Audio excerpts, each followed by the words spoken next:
E aí, muitos gases por aí, muita vontade de soltar pum, peido, muita distensão abdominal? Pois é justamente sobre isso que a gente vai falar hoje. Quais são os alimentos que podem estar piorando esse quadro, esse desconforto intestinal aí que ninguém quer?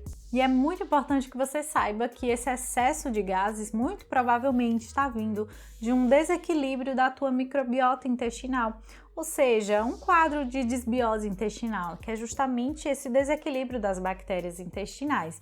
E aí o que acaba acontecendo? Elas acabam fermentando muitos alimentos que a gente consome, mesmo que esses alimentos sejam saudáveis. E aí que mora o X da questão, por isso que a gente está aqui hoje. Eu vou mostrar aqui quais são esses alimentos mais fermentativos que você pode estar consumindo e causando mais desconforto que ninguém quer. Mas atenção, esses alimentos não devem ser retirados da alimentação para sempre, de forma alguma.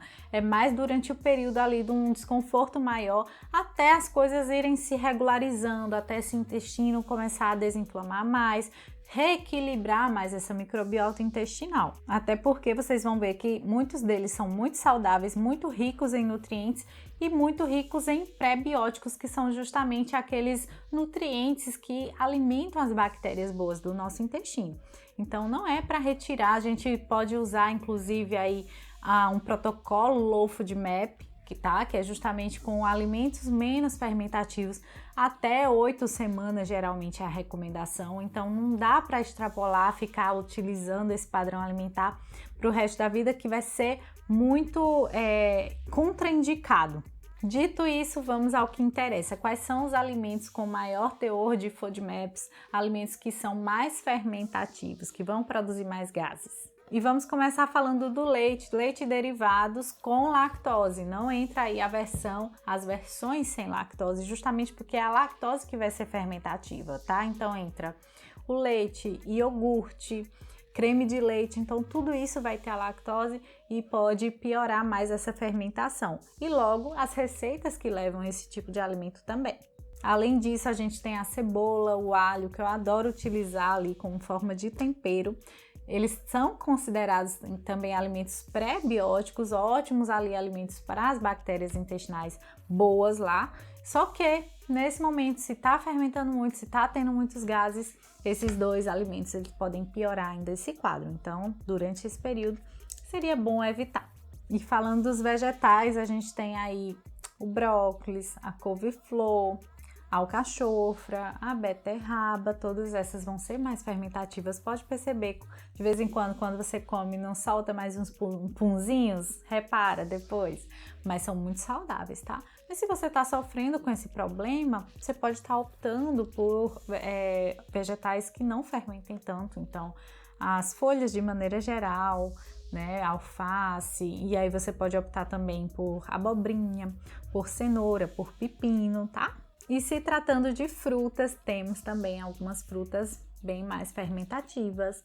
Então, observe a maçã, a pera, a manga, a ameixa, tá? Então, muita gente acaba optando pela ameixa para soltar o intestino, quando tá com o intestino já desregulado, e aí se sofre com esse problema com a fermentação excessiva, também a ameixa pode prejudicar, tanto a fresca e principalmente a seca. E se tratando de frutas secas, também a gente não indica nenhuma nesse sentido, elas podem estar piorando aí o quadro.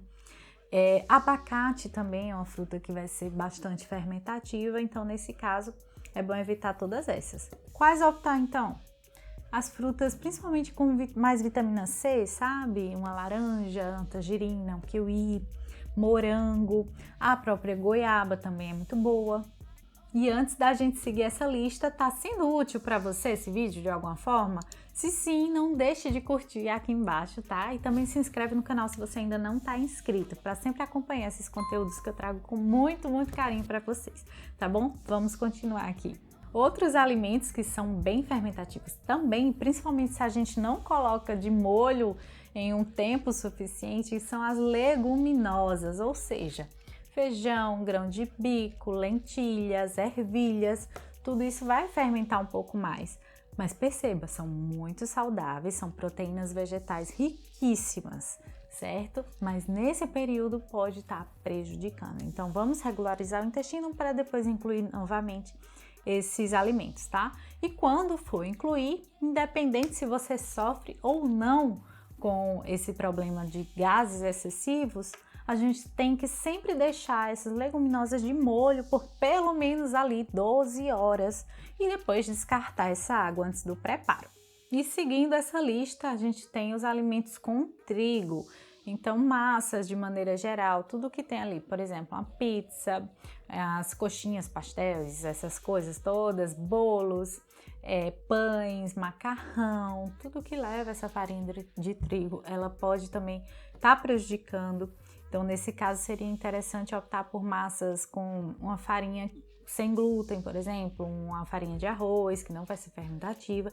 E nesse caso, vamos optar de preferência por alimentos mais íntegros e que não fermentem muito. As fontes de carboidrato, nesse sentido, poderia ser o próprio arroz, a mandioca, que também não é fermentativa, né? Ou macaxeira, dependendo da onde você tiver, né? Como você conhece. A batata baroa, a batata inglesa também pode ser indicada. Quinoa também é algo interessante para estar utilizando. E aí a gente vai modulando ali a alimentação com essas várias fontes. Ninguém vai ficar sem comer, é muito alimento para retirar. Não, tem vários alimentos para retirar, mas também tem várias opções aí para substituir. E antes que me perguntem para os nordestinos de plantão aí como eu, que adoram um cuscuz também vai ser um pouco aí fermentativo e nesse período pode estar agravando o quadro. Então observa, dá uma evitada, retira e aí depois vai colocando novamente conforme for reequilibrando tudo. E não podemos esquecer dos ultraprocessados ricos em açúcares, principalmente açúcares, em adoçantes. Isso tudo vai ser mais fermentativo. Então, reparem a lista de ingredientes dos produtos.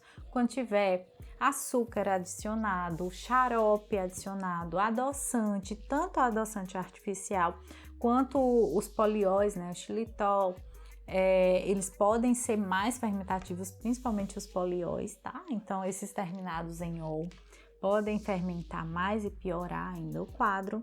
E sem contar que esses alimentos ultraprocessados, cheios de aditivos, eles vão inflamar ainda mais o intestino que já não está bem regulado, ou seja, vai piorar ainda mais o problema. E lembrando, gente, muitos desses alimentos são saudáveis e devem estar presentes na alimentação como forma de alimentos para as bactérias boas, enfim, a gente precisa. Porém, em um momento que nosso corpo, nosso intestino vai estar assimilando muito melhor todos eles, digerindo, absorvendo, metabolizando tudo melhor, tá certo? Para isso a gente precisa de um intestino menos inflamado, investir num reequilíbrio das bactérias intestinais, então investir aí numa alimentação saudável, numa prática de exercício físico, em dormir melhor, em beber bastante água, tudo isso ajuda, tá certo? Então eu espero que eu tenha contribuído aqui de alguma maneira com você e até a próxima!